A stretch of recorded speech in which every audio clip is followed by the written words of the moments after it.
हाय मित्रांनो, तर मी आता पोहोचलेलो आहे BSNL ऑफिसला. तुम्ही पाहू शकता हा BSNL ऑफिसचा एरिया आहे. काही कामानिमित्त आलेलो तर आता जरा जास्त ऊन लागते. पाहू शकता उन्हाचं एरिया. आता दुपारचे 12 वाजलेले आहेत. जास्त ऊन असल्यामुळं मित्रांनो बाहेर पडू नका उन्हात. आजारी पडण्याचे चान्सेस जास्त असतात. तसेच जास्तीत जास्त पाणी प्या, थंड पाणी प्या, म्हणजे फ्रीजचं जास्त पिऊ नका.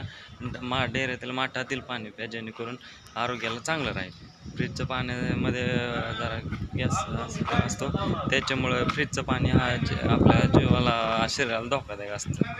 पाहू शकता तुम्ही ऊन आहे, सावलीला थांबा असं मला वाटतं. जास्तीत जास्त उन्हामुळे शरीराची काळजी घ्या.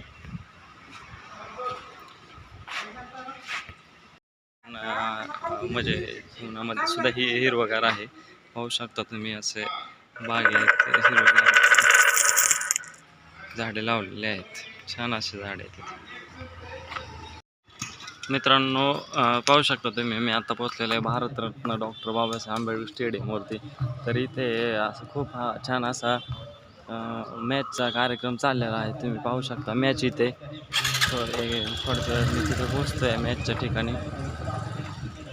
खूप गाड्या जमलेल्या आहेत तिथे क्रिकेट प्रेमींच्या. ह्या सर्व गाड्या आहेत तो क्रिकेट प्रेमींच्या गाड्या आहेत. क्रिकेट हा मुलांसाठी छान असा खेळ आहे. पाहू शकता तुम्ही. चला आपण आता क्रिकेट पाहण्यासाठी जातोय. JBS प्रीमियर लीग 2026 म्हणून आहे. त्यांची टीम बनवलेली त्यांनी. पाहू शकता तुम्ही इथे क्रिकेटची मॅच चाललेली आहे. क्रिकेट चालू आहे इथे बघू शकता तुम्ही. आता प्रीमियम लीग उन्हाळ्या सुट्टीमध्ये भरवलेली आहे.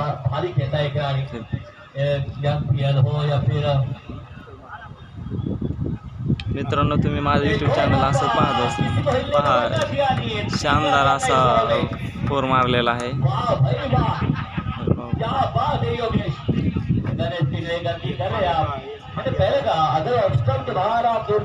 पाहू शकता तुम्ही. खूप छान असं क्रिकेट खेळला जातो इथे. JBS प्रीमियर लीग 2026 37 सराफ टेलिव्हिजन यांच्यातर्फे.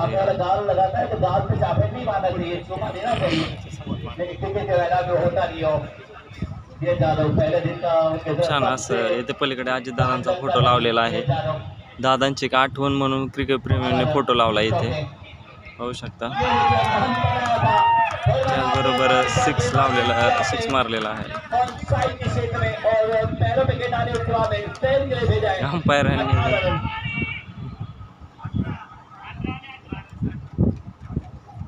क्रिकेट पाहून बाहेर चाललेलो आहे. आज रिलॅक्स असल्यामुळे क्रिकेटच्या स्टेडियमवर आलेलो पाहायला. पाहू शकता असं खूप छान असं क्रिकेट मित्रांनी खेळलेलं आहे इथे. क्रिकेट प्रेमी आहेत त्याच्यामुळं खूप छान असं वातावरणात खेळला जातो क्रिकेट. ऊन लागतं मित्रांनो. आता मी सावलीला बसणार आहे कुठेतरी. असू द्या, माझे व्हिडिओ पाहत राहा मित्रांनो. माझ्या व्हिडिओला लाईक करा, सबस्क्राईब करा, जास्तीत जास्त शेअर करा. थँक्यू.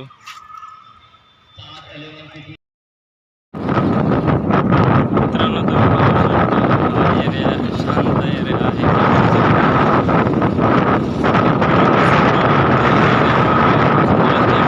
छान असं वाटतं फिरण्यासाठी वगैरे.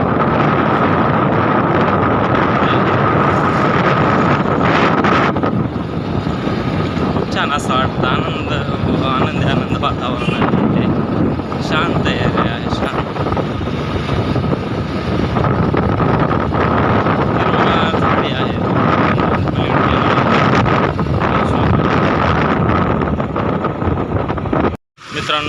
मित्रांनो तुम्ही पाहू शकता असं एक खूप छान असं बनवलेलं आहे पुलावरती. कॅनॉल आहे. आमच्या कॅनॉलला कंटिन्यू 12ही महिने पाणी असतं. 12ही महिने कॅनॉलला आमचं बंद नसतं अजिबात. शेतीसाठी पिण्यासाठी कंटिन्यू चालू असतं कॅनॉल. ते पाहू शकता संध्याकाळच्या टायमाला असं बनवलेलं आहे. खांब लाईटी वगैरे आहेत. पाहू शकता असं छान एरिया आहे आमचा. पाहिलो बारामती म्हणून गेलं आहे. असं कसं छान बनवलं आहे. पलीकड साईडला फिरण्यासाठी वगैरे आहे. पाहू शकता. आणि जी मी म्हणत होतो आपण कुठे फिरायला आलेलो आहे तर बागेतला एरिया आहे हा, गरुड बागेतला एरिया आहे, जे ओळखला जातो गरुड बाग म्हणून नावाने. तर इथं गरुड बागेचाच एरिया बनवलेला आहे, हे पाहू शकतो. गरुड आहे, गरुड म्हणून या बागेचं नाव गरुड बाग असं दिलेलं आहे इथं. कसं छान बनवलेलं आहे, पाहू शकता तुम्ही. बाग वगैरे बनवलेली आहे, पायऱ्या वगैरे लहान मुलांना खेळण्यासाठी आहे इकडे. आणि असं हा गरुड बाग बनवलं आहे, गरुड बाग आहे ते गरुडाचं असं मूर्तीसारखं बनवलेलं आहे मातीचं. जे एरिया फिरलो तो एरिया आहे इथालच्या गरुड बागेचा. तर छान असा एरिया आहे. तर तुम्ही माझ्या मागे पाहू शकता, जे नावाने ओळखलं जाते गरुड बाग. तर तो हा एरिया गरुड बाग आहे. माझ्या मागे हा येतो, हा गरुडाचा पुतळा बनवलेला आहे, खूप छान असा सुंदर बनवलेला आहे. तर तुम्ही नक्की व्हिजिट द्या. माझा व्हिडिओ कसा वाटला तुम्ही कमेंट करून सांगा, शेअर करा, जास्तीत जास्त लाईक करा, सबस्क्राईब करा. माझ्या व्हिडिओला पाहिल्याबद्दल, लाईक शेअर वगैरे केल्याबद्दल थँक्यू, धन्यवाद. पाहू शकता मागे.